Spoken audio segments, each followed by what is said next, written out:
আমাদের চাওয়া পাওয়া তো আসলে তারা যেহেতু নতুন অনেক কিছুই ছিল, যে কারণে আমরা বিগত 2 বছর অনেক কিছু তাদের কাছে আশা করেছিলাম, কিন্তু যতটুকু আমরা জনগণ আশা করেছিলাম মনে হয় না সেই অনুযায়ী আমরা কিছু পেয়েছি। এখন আগামীতে তারা ক্ষমতায় আসলে কতটুকু আমাদের সেই আশা বাস্তবায়ন করতে পারে সেটাও দেখার বিষয়। কারণ আমরা যারা সাধারণ নাগরিক, আমরা সব সময় চাই দেশের একটা শান্তি, বিশেষ করে আমরা যারা জনগণ আছি তারা যেন সব কিছু শান্তিতে পাই, সেটা আমরা সব সময় আশা করি। এখন আমরা যেরকম তারা প্রথমে দেশটা তাদের হাতে যেভাবে যে একটা সংস্কারের দায়িত্ব নিয়েছিল সেই অনুযায়ী আমরা কিছুই পাইনি। পাঞ্জাবের জগতে একটি বিশ্বস্ত নাম শাবাব এথনিক ওয়্যার। সেই সংস্কারের আমরা কিছুই দেখতে পারি না, বরঞ্চ যেরকম দ্রব্যমূল্য, অন্য যে মানে শান্তি শৃঙ্খলা পরিবেশ, আগে আওয়ামী লীগ সরকারের আমলেও দেখা গেছে আমরা একটু শান্তিমতো বের হতে পেরেছি। ব্যাগ টান বা মেয়েদের গলার চেন টান এটা অনেক কমে গিয়েছিল, কিন্তু এখন আমরা কিছু পরে বের হতে পারি না। এই যে একটা গ্যাস নিয়ে যে একটা মানে সিন্ডিকেট হলো, আমরা 1200 টাকার গ্যাস এখন 2400 টাকায় পাচ্ছি, তাও পাওয়া যাচ্ছে না।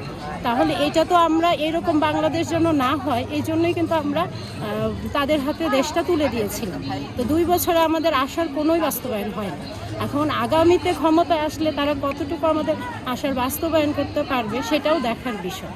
কারণ নির্বাচনের সময় এই করব সেই করব সবাই স্বপ্ন সবাই দেখায়, কিন্তু বাস্তবে আমরা জনগণ কিছুই পাই না। এখন এটা তারা কতটুকু বাস্তবায়ন করতে পারবে এটা তারা বলতে পারবে। এটা আসলে আমি মনে করি না সেরকম কিছু হবে, কিন্তু যেটা আমাদের মানে লাইফে যেটা আমি বললাম না যে এফেক্ট করে, আমি আগে একটা দামি মোবাইল নিয়ে আমি রাস্তায় বের হতে পেরেছি, একটা স্বর্ণের চেন পরে বের হতে পেরেছি, এখন কিন্তু বর্তমানে আমরা পাচ্ছি না। এবং বাসা বাড়িতে নিরাপত্তাটা অনেকখানি কমে গিয়েছে, যে ডাকাতি সমানে যে হচ্ছে, হামলাটা হচ্ছে, এইগুলা কিন্তু আগের চেয়ে অনেক বেড়ে গিয়েছে। এখন এটা থেকে মুক্তি পাওয়া যাবে কি না এটা আমাদের দেখার বিষয়। কারণ আমরা এখনও যারা 11 দলীয় জোটে আছে, এখানে যারা আছে তারাই তো আমাদেরকে স্বপ্ন দেখিয়েছিল দেশটাকে সুন্দরভাবে করার। তাহলে এই 2 বছর আমরা কি পেলাম? কিছুই তো পেলাম না, বরঞ্চ আমাদের আরও স্বাধীনতা যতটুকু ছিল সেটা অনেকেই আমাদের হরণ হয়েছে। আর নারীদের বোরকা পরতে হবে, স্বাধীনভাবে চলাফেরা করা যাবে না, যেটা জামাত বা 11 দলীয় জোট নিয়ে কথা হয়, এটা আসলে মনে হয় না এখন বাংলাদেশ যে পর্যায়ে এসেছে সেটা করতে পারবে না। কারণ করতে গেলে আরেকটা গণ অভ্যুত্থান হবে। নারীরা এখন সব ক্ষেত্রেই সমানভাবে আগাচ্ছে।